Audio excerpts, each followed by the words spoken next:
Flo Vilmaneu's with us on stage. She's starting off reacting to the death of over 20 children, this terrible story that we were telling you about yesterday in the Indian state of Bihar. They ate food provided in a free public school lunch programme. That's right. It's getting a lot of attention in the press today. It's on the front page, for instance, of the Wall Street Journal, where you can see a photo actually taken in a hospital where several parents are actually taking care of the children that did survive.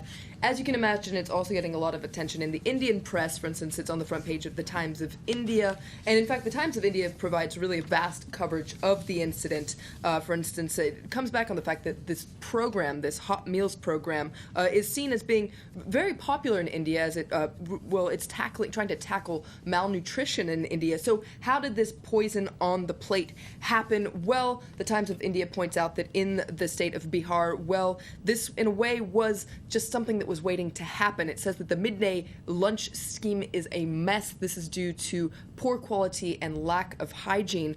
For instance, the Times of India points out that a monitoring body that was visiting the area reported that food was cooked and kept in the open and dirty ground. So as you can imagine, this has sparked a lot of outrage. The Hindu also comes back on this incident in their editorial, also points out that, well, this program is a good program. It not only provides nutrition to children, it also achieves a lot more by involving the community, by employing women, by breaking the caste barriers, by ensuring that all children eat together. But it really depends on each state, how each state is administered. And, well, this tragedy really exposes the chronic neglect of school education, unfortunately, in a large part of India.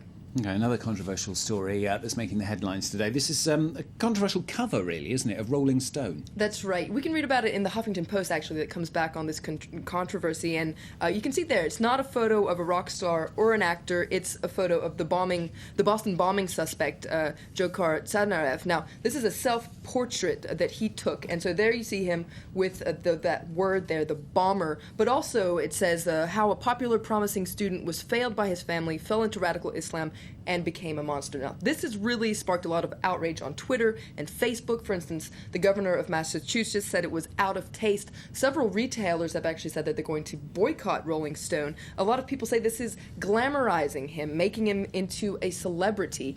But a lot of people are also applauding Rolling Stone and saying that this is actually very courageous journalism. For instance, Mark Joseph Stern in Slate says that this is brilliant, not crass, because sure, this is a dreamy photo of him, but this is really smart on the part of Rolling Stone, because it's depicting this terrorist as a sweet and handsome boy rather than as a kind of ugly and terrifying person. So Rolling Stone is really pointing to something here, which is that we're not as good as we'd like to at spotting evil beneath the surface, because this isn't the usual image we have of a terrorist. It actually looks a lot like somebody, well, we could actually know.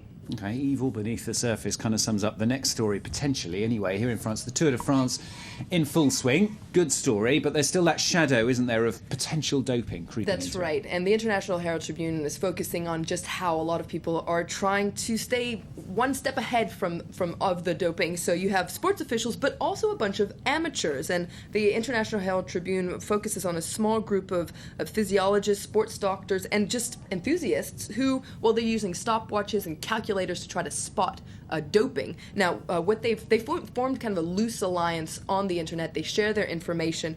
They say their aim is not to bring the sport down, but to clean it up, and they're really pressing for professional teams to allow independent analysis of doping tests, because they say that this really needs to be independent, because other sports people who have been caught up in doping recently, like Lance Armstrong, well, they stayed one step ahead of test protocol, so they want an independent test. And the International Herald Tribune says, well, they're starting to have an impact, because several elitist cyclists are actually giving their test results for independent scrutiny. So it's starting to have a little bit of an impact.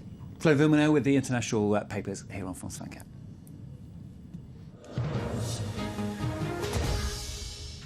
Very latest news coming up for you. Of course, more on the birthday of Nelson Mandela, and also that Alexei Navalny being sent to prison while we're waiting for the sentence in Russia. All that coming up for you after the break here on France 24.